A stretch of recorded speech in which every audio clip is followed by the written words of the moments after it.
Leyen, welcome. I'm very glad to have you here. I'm Fabian Zulik, the Chief Executive of the EPC, and it's my pleasure to co-host this event together with Merix and Mikko Huotari. We at the EPC believe that cooperation between think tanks is very important, and that together we can increase the impact of what we think tanks do. So it's my pleasure to be able to work together for this seminal speech on EU-China relations. We truly live in a new era after the watershed moment of Russia's invasion, after all the global changes we have seen. And in the latest iteration of this perma-crisis, as we at EPC have called it, clearly the role of China is very important. It's very important to see how the global era is developing. The geopolitical commission is going to deal with an important country like China. So we are looking very much forward to the speech and the discussion which then will follow. And I'll hand over to Mikko to say a couple of words as well. Dear President, ladies and gentlemen, Fabian, a warm welcome also on behalf of the Mercator Institute for China Studies. Merix, my name is Mikko Huotari, I'm the Executive Director of this institute. We're very grateful for the opportunity to host this extremely important event and partner with EPC. I think it's a good expression of our cooperation in the past years. Our mission at Merix is getting China right, providing the best possible China analysis on developments in China, outside China, and on this most consequential relationship for the EU. We're grateful for the support of the Commission that has invested in independent knowledge on China over the past years, and we're very grateful for the support of our foundation and the partners and the members of our institute. And with that, I think I would like to hand over to the President for her speech, and we very much look forward to your introduction and then later to the discussion. Thank you so much for being here. Thank you.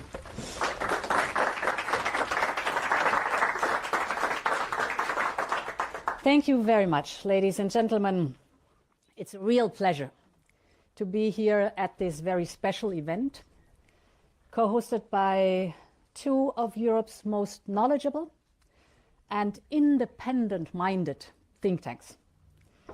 In a time when global affairs are becoming harder to decrypt, and in an era where facts are routinely challenged, the work that you do at these think tanks has never been more important for Europe. Because it is only by having a deeper understanding of the world as it really is, not as we may wish it to be, that we can develop better informed policies. And this is why I believe think tanks are an essential part of our democracy. In just 10 years, Merix has developed a unique expertise in analyzing the political, economic, and social trends in China and how these impact Europe and the world. And we must preserve and uphold your right, and that of all think tanks, to be analytical and to be critical.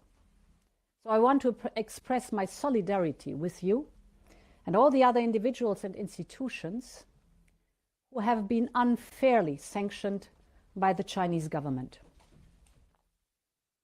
I would also like to congratulate the European Policy Center on its recent 25th anniversary. From the outset, you have been a truly European voice in the world of policy and academia. This spirit is very much in the image of one of your founders and one of Europe's most unheralded fathers, Max Kronstamm. Max Kronstamm lived through personal trauma and tragedy during World War II. And this experience inspired him to dedicate his life to building a united Europe. One question always guided his work, and I quote, "Do we believe that states are forever condemned to remain, never to trust another state? Or do we believe in the possibility of change, of gradually changing men's minds and their behavior? End of quote. This commitment to creating a better understanding between people lives on through Europe's think tank community. And it is this need to deepen our knowledge of a rapidly changing world that brings us here to discuss Europe's policy towards China. Our relationship with China is one of the most intricate and important anywhere in the world. And how we manage it will be a determining factor. A factor for our future economic prosperity and national security. China is a nation with a unique history, dating back from early civilization through the rise and fall of dynasties. Its philosophers have shaped culture and society in much of today's world, from Lao Tzu's teaching about living in harmony with nature to the ethical values of Confucius. The four great inventions of ancient China, the compass, gunpowder, papermaking, and printing, revolutionized world civilization. But this latest era is in many ways one of the most remarkable chapters in that long, winding, and often turbulent history. In less than 50 years, China has moved from widespread poverty and economic isolation to be the world's second largest economy and a leader in many cutting-edge technologies.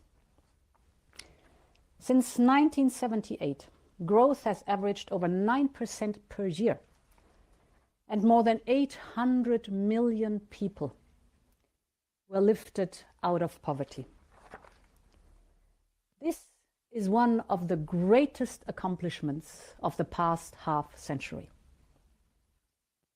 China's reach stretches across all continents and global institutions, and its ambitions are far greater still. Through the Belt and Road initiatives, it is the largest lender to developing countries. And its economic, industrial, and military power puts into question any notion of China itself being still a developing country. We heard that last October when President Xi told the Communist Party Congress that by 2049, he wanted China to become a world leader in, and I quote, composite national strength and international influence, end of quote. Or to put it in simpler terms, he essentially wants China to become the world's most powerful nation. Given its size and global influence, it is positive that China's economy has eventually reopened after COVID. And it is good that our citizens, businesses, and diplomats are able to exchange once again. Because understanding each other starts with speaking with one another. But at the same time, we are concerned by what is behind this return to global stage, defining a European strategy towards China, defining what success looks like, must start with a sober assessment of our current relations and of China's strategic intentions. Our relationship with China is far too important to be put at risk by failing to clearly set the terms of a healthy engagement. It is clear that our relations have become more distant and more difficult in the last few years. We've seen a very deliberate hardening of China's overall strategic posture for some time. And it has now been matched by a ratcheting up of increasingly assertive actions. There was a stark reminder of that last week in Moscow during President Xi's state visit. Far from being put off by the atrocious and illegal invasion of Ukraine, President Xi is maintaining his no-limits friendship with Putin. But there has been a change of dynamic in the relationship between China and Russia. It is clear from this visit that China sees Putin's weakness as a way to increase its leverage over Russia.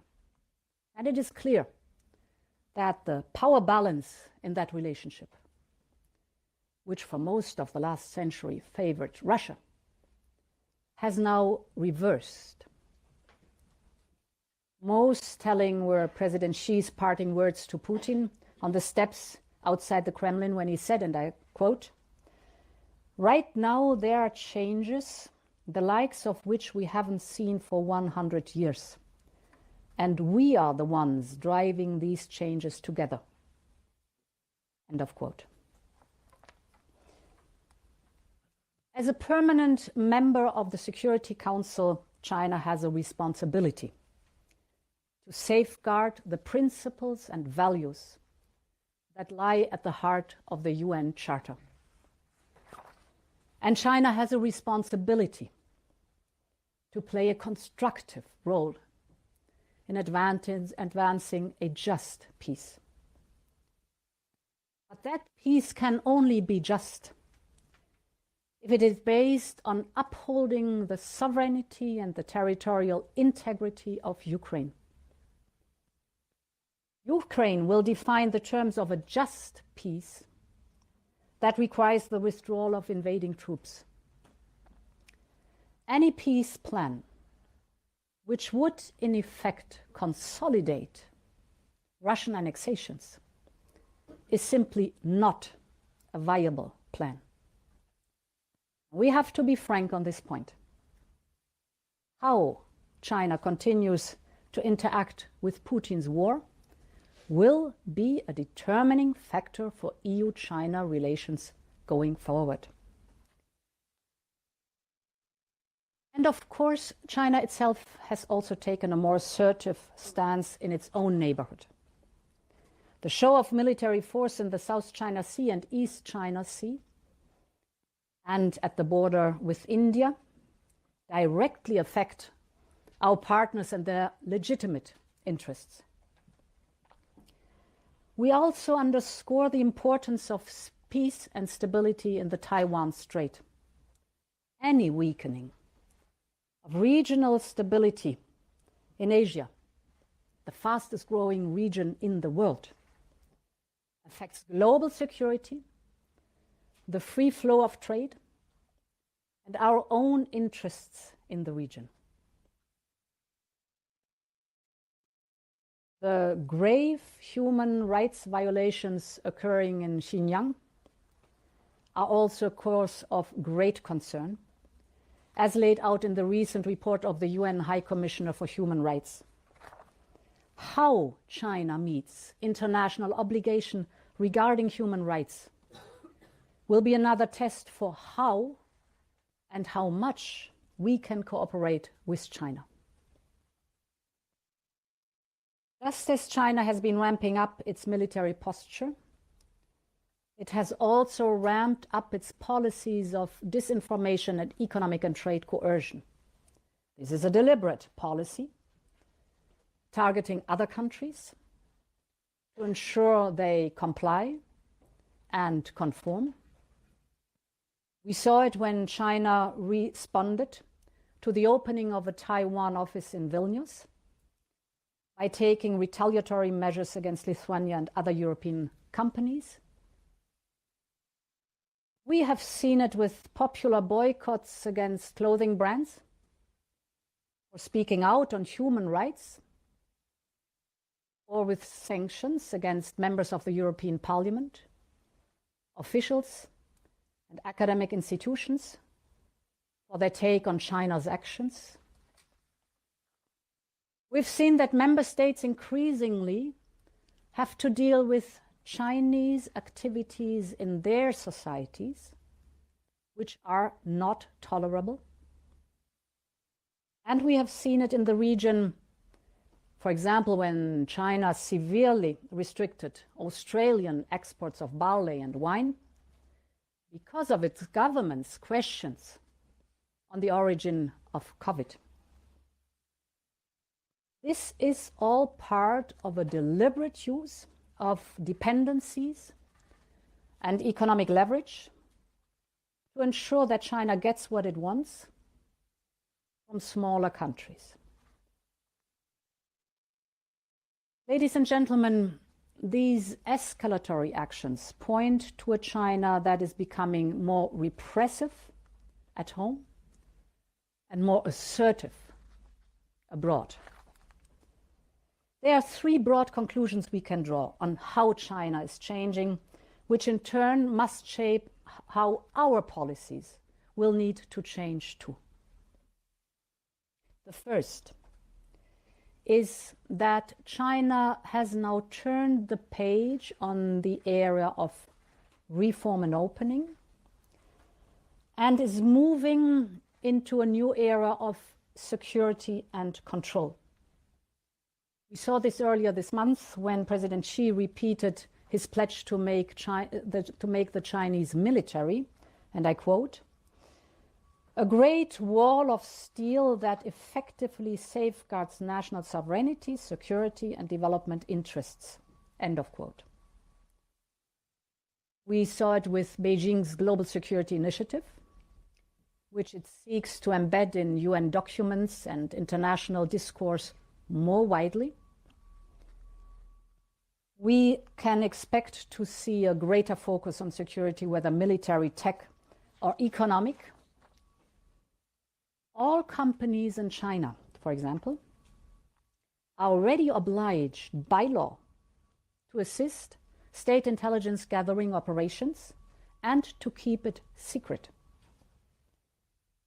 We can also expect even stricter economic control measures as part of a strengthening of the Chinese Communist Party's steering of the economy through its institutions and leaders. And we can expect to see a clear path and push to make China less dependent on the world and the world more dependent on China.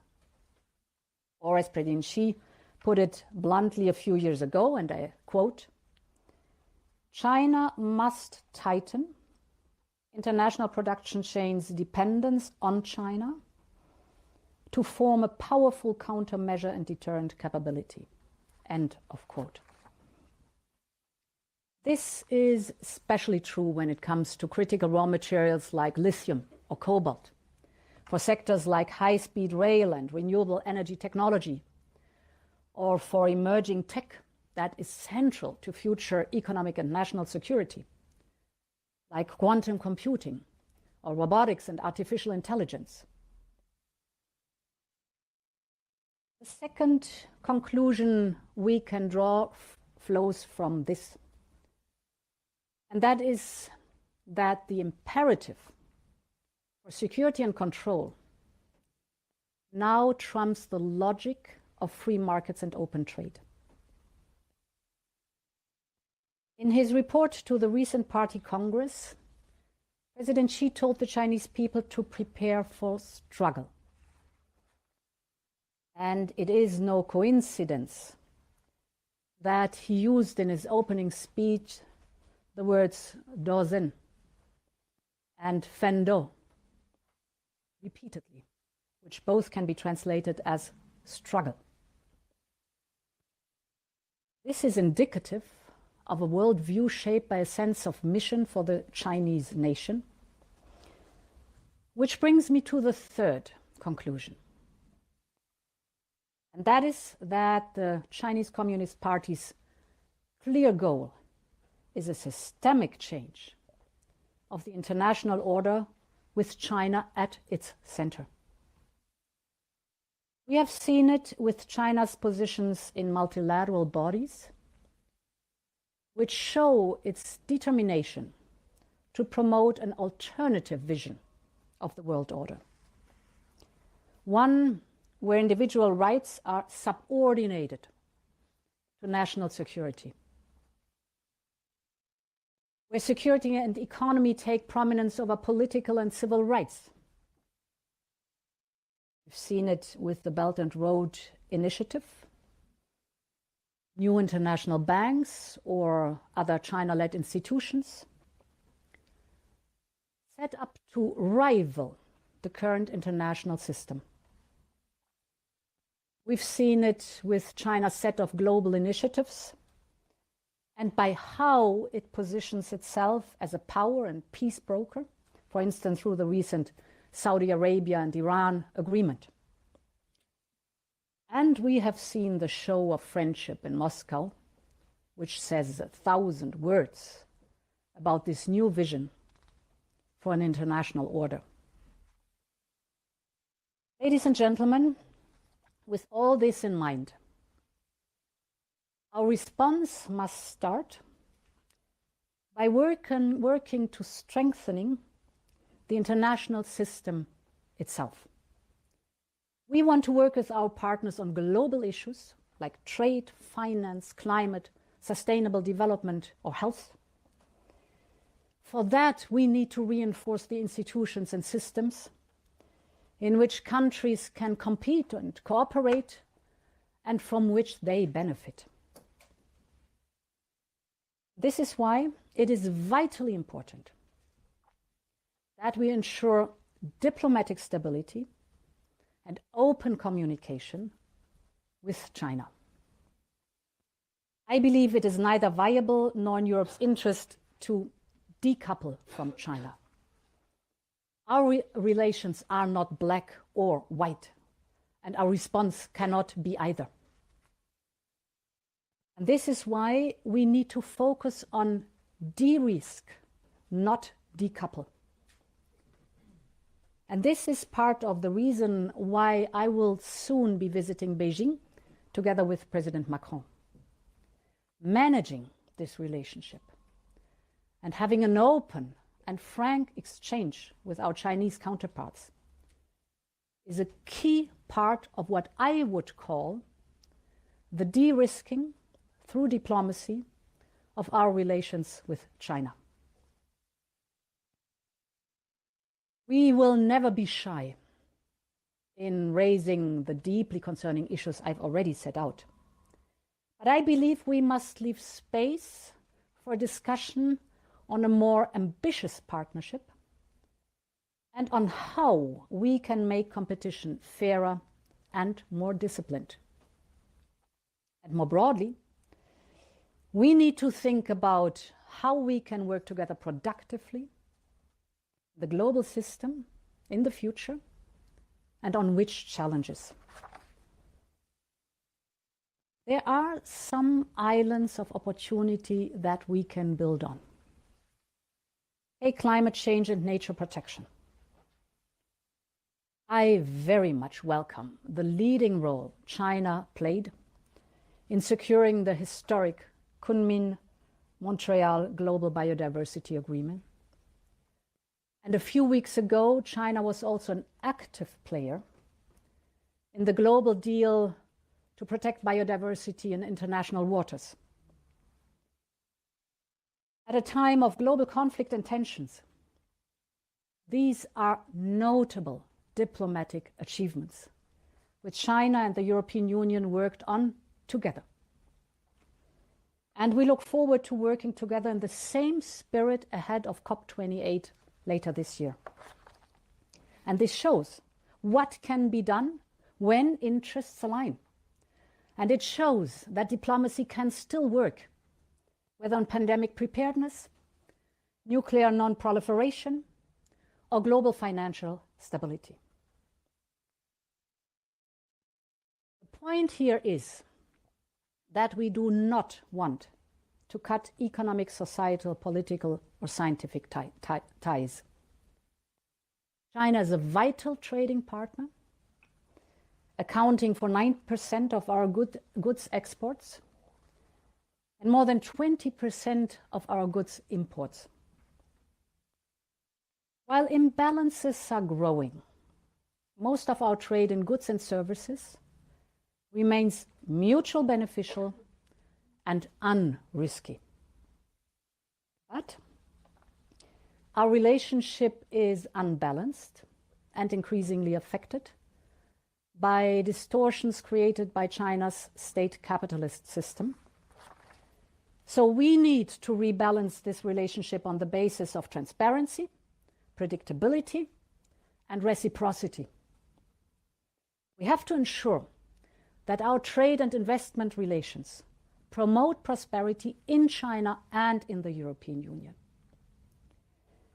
The Comprehensive Agreement on Investment, the so-called CAI, for which negotiations concluded in 2020, aimed at such rebalancing.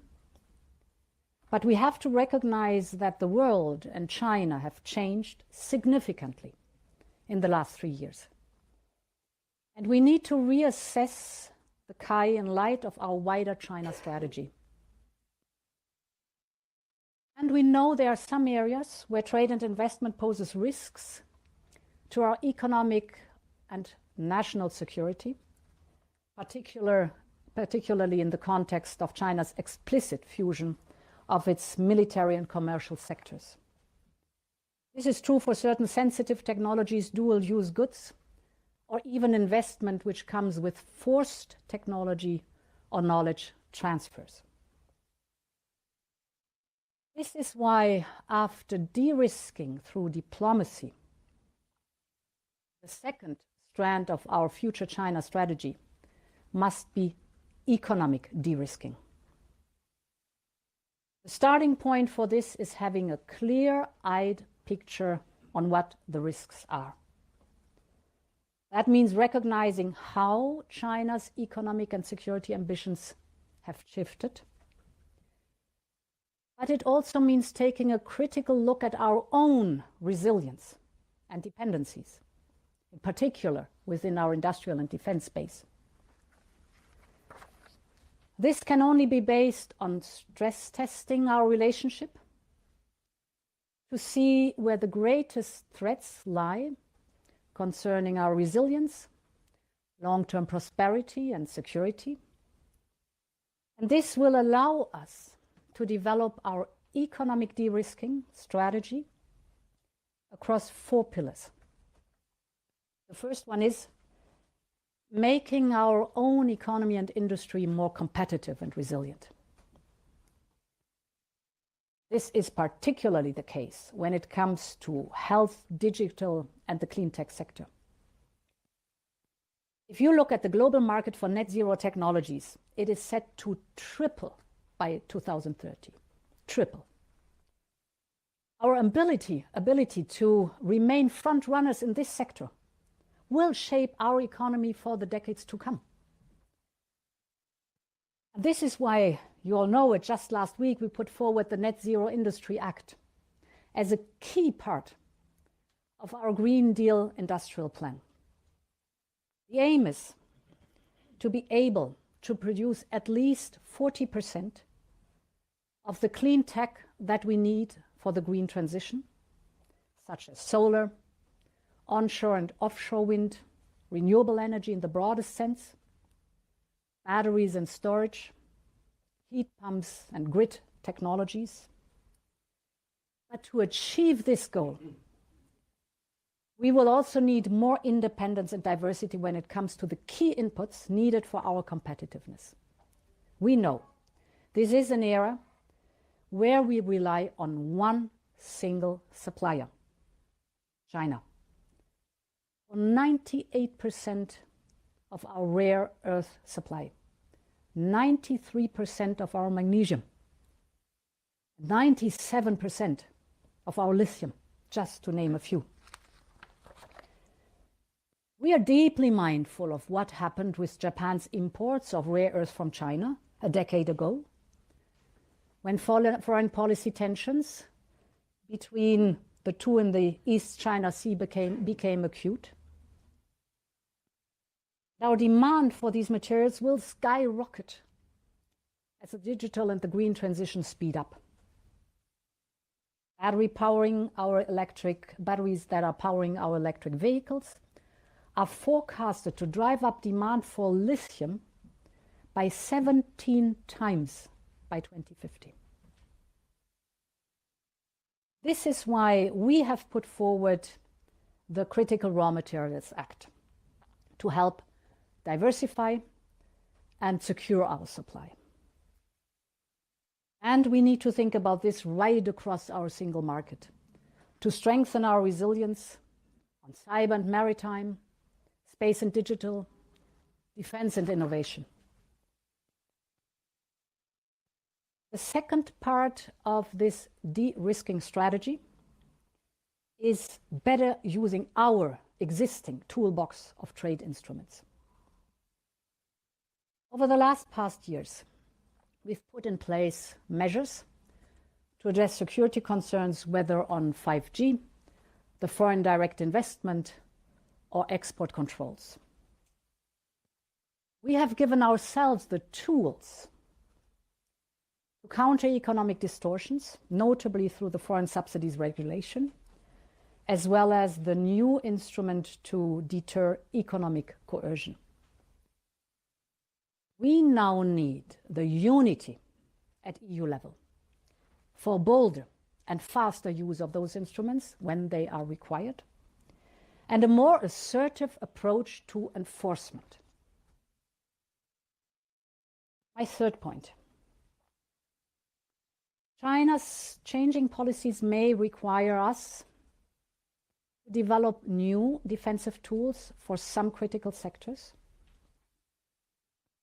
The European Union needs to define its future relationship with China and other countries in sensitive, high-tech areas, such as microelectronics, quantum computing, robotics, artificial intelligence, biotech, you name it.